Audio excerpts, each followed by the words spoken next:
दुनिया की सबसे ज्यादा एनोइंग साउंड जिन्हें सिर्फ लेजेंड ही पूरा सुन सकते हैं। मैं आपको साइंस के अकॉर्डिंग 5 सबसे एनोइंग साउंड सुनाने वाला हूँ, जिसे लास्ट तक सुनने वाला एक लेजेंड ही होगा। तो सबसे पहले है बच्चे की रोने की आवाज।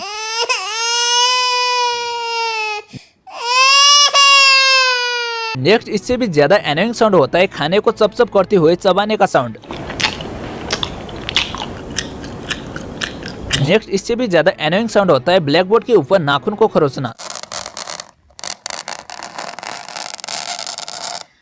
नेक्स्ट ये वाला तो आपने भी सुना ही होगा, जो कि है च्युइंगम को चबाने का साउंड।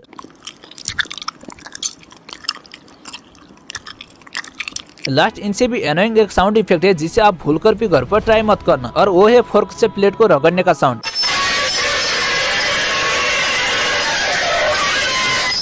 वैसे कि आप लास्ट तक इन सभी साउंड को पीसफुली सुन पाए, मुझे कमेंट में जरूर बताइएगा।